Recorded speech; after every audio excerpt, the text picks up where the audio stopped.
Well, it looks like Sony's finally done with the PlayStation 4. The PS5 just hit a huge milestone. And is the PS5 Slim not slim at all?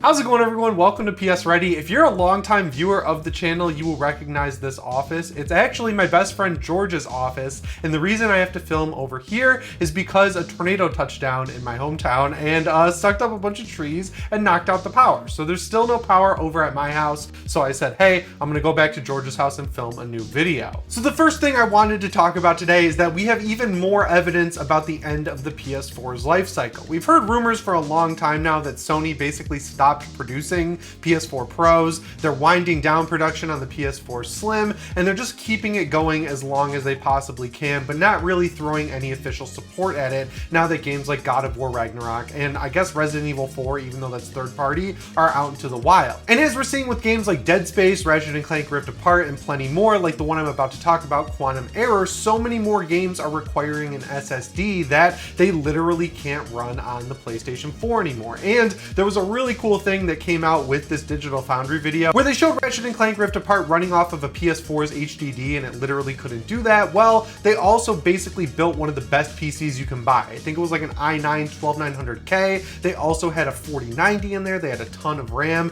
They like tripled the power of the PlayStation 5, and the PC still loaded the game slower overall than the PS5 did. So like that's pretty good performance from the PlayStation 5 and its built-in SSD. If you needed evidence that that was a really good SSD in there, I think you got it. But yeah, the reason that SSDs are being required more and more in games is because a lot of games are doing open style stuff, like Dead Space, the Ishimura. When you played the original Dead Space, when you would get on the tram and go to different parts of the ship, it would have a loading screen, but now the ship is one giant continuous map, so you don't even see any loading screens when you get on the tram. And the way that they're able to do that is by loading stuff in instantly, which requires the speed of an SSD. Not necessarily the SSD from the PlayStation 5, just an SSD overall. And Dead Space is another great example of a game that the PS5 trounces the PC on. Like, you could have a PC with a 4090 in it, and when you're going between different parts of a level, you'll see traversal stutter, and it'll be hard single frame stutters. Because you basically need a CPU that doesn't exist at this point, and because of the way the PS5 is built, it's able to instantly load in that stuff without you seeing stutter. You might get a little bit of a frame drop, but overall, it looks a lot smoother than what you'd see on PC, just because that SSD is built directly into the motherboard and is taken advantage of in a different way than PC. There is a feature on PC called direct storage that's very similar to what the PS5 does, but not a lot of games actually use it because a lot of people on PC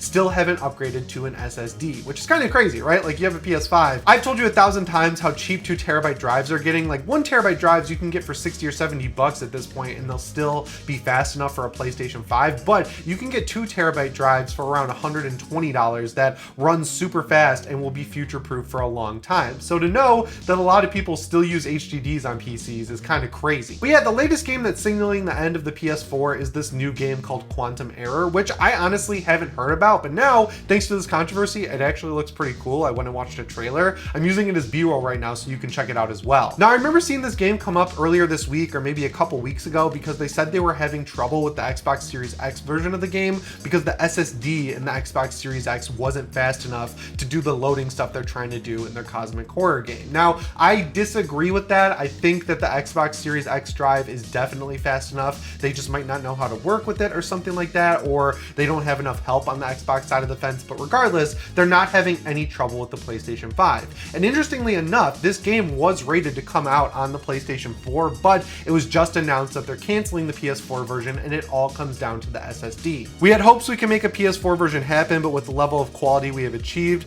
with gameplay running at 60 FPS, we have reached a conclusion that there's no way for us to deliver a PS4 version that would live up to what the PS5 will deliver. A PS4 version will require too much downgrading and changing of assets, and with the difference in memory and the slower HDD speed, it would be a very different experience that will not compare to the PS5 version and would not be fair to PS4 players. Now, I'm just gonna come out and say it, that tweet was a little bit longer than it needed to be, but the whole point is the PS4 is really showing its age, and when people who are making games, especially indie games where they're not gonna have the most time to optimize it, they might not have the budget or the time frame to work with to make the game run really well on older gen hardware and maybe not even run well on new gen hardware, you're going to see them start cutting off the PlayStation 4 because it's not worth the development time. Like, I know there's still a lot of PS4 owners out there, but this next story we'll talk about tells us how many PS5s have been sold, and it really does seem like most PS4 owners are upgrading to the PlayStation 5 fast enough where it's not worth the time, energy, or money for developers to keep developing for it. And we all know that the reason the PS4 lasted as long as it did in the first place is mainly because of supply chain issues. Like, if Sony was able to provide enough PlayStation 5s for the first couple of years,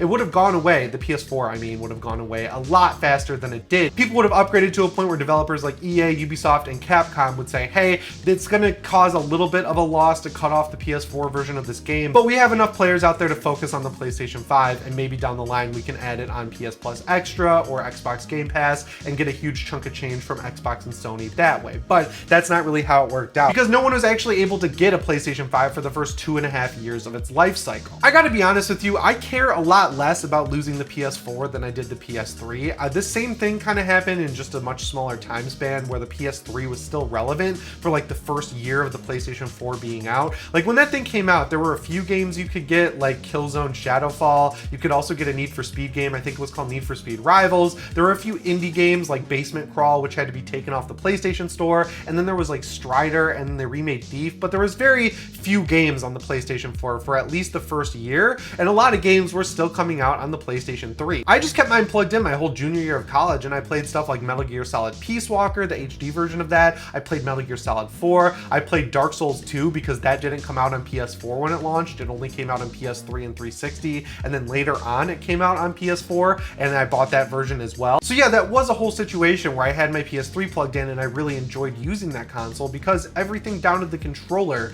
was completely different. It had a different operating system, a different controller, a different look and feel to the PS4, so it felt like playing on a different machine. But if you compare the PS4, PS4 Pro to what the PS5 really does, we've all essentially been playing beefed up PS4 games for the past 2.5 years anyway, and the real big advancement that's being done is the stuff I mentioned earlier in the video, which is making long continuous levels. So it feels like more of a PS4 Pro at this point in time. Of course, I mean, without games like Final Fantasy 16 and Dead Space that really take advantage of the console, you know? But yeah, I'm definitely feeling safe predicting that as time goes on, like over the next year or so, we're gonna see a lot less games coming out on the PS4 or even being announced for it. I also think we will still see a lot of games that were initially announced for the PlayStation 4 that have been in development for a little while, very quietly drop the PS4 and Xbox One from their lineup, kind of like Resident Evil 4 initially did. All right, next up, let's talk about this huge milestone that the PS5 just hit. So over on the PlayStation Twitter, Sony announced today that the PS5 has officially sold 40 million units. That milestone is also following up a really good June, where it was announced that sales are up around 116% this year from where they were last year. Like, if you can believe it, last summer a lot of people were still having issues getting a PlayStation 5, and then going into the end of the year, you know, October, November, right before Christmas,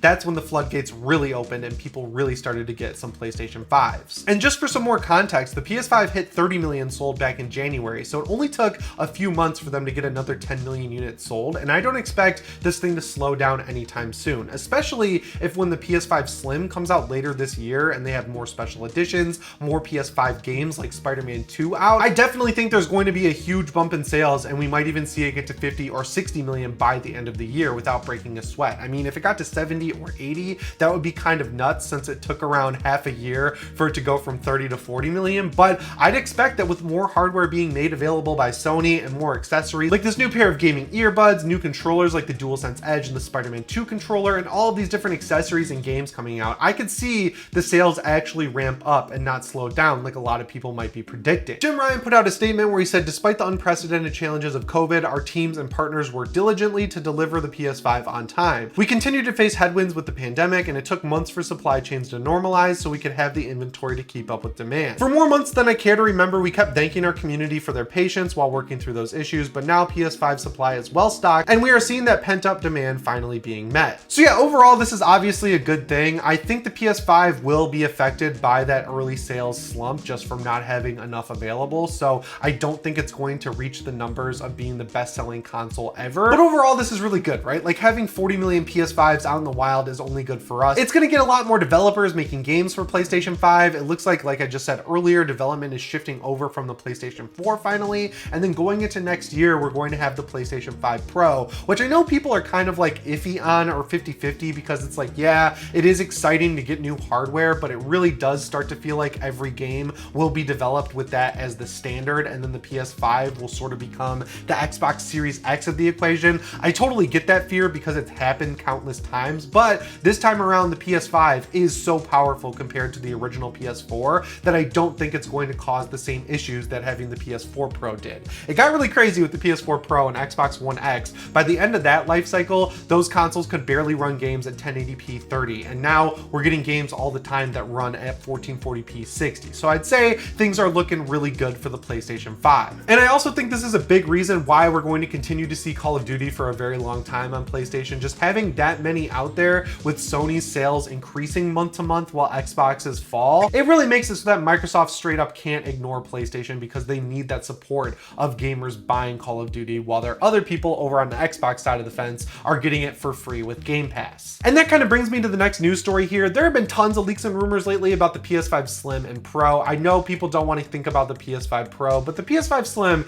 actually seems pretty cool for one key reason. I've been predicting for a little bit now, and I actually talked about this on my last video, that the new PS5 that's coming out later this year is going to fall in line with the PS5 revisions we've already seen. Because if you haven't been around in the channel for a while, Sony's actually revised the PS5 at least 2 or 3 times, and my friend Austin Evans and I actually took it apart and saw that if you have a launch PS5, which is what I have, and you went and bought a PS5 right now from Meyer or whatever, and you took it apart, the actual insides of the PlayStation 5 are about half the size of what they were at launch. So it's really already kind of like a PS5 Slim, because in our testing we saw that it runs 20% more efficiently. And then the Spider-Man Collector's Edition was announced, and also those plates you can buy, which are going to be around 65 bucks. So if Sony is releasing a Collector's Edition current PS5 towards the end of the year, and they're also releasing faceplates for the current PS5, it stood to reason to me that the new PS5 that's coming out isn't going to be that big of a departure, and might even work with the same plates going forward. And now the biggest leaker, the guy who leaked the PS5 Slim, the guy who leaked the PS5 Pro, Tom Henderson, is replying to people on Twitter, and someone said, "How slim are we talking?" And he said, "I've only seen prototypes. I don't think it'll be slim at all, just slightly different dimensions, but we'll see." And that kind of like seals the deal for me, that I really think we are going to see a PlayStation 5 that looks very similar to the current one.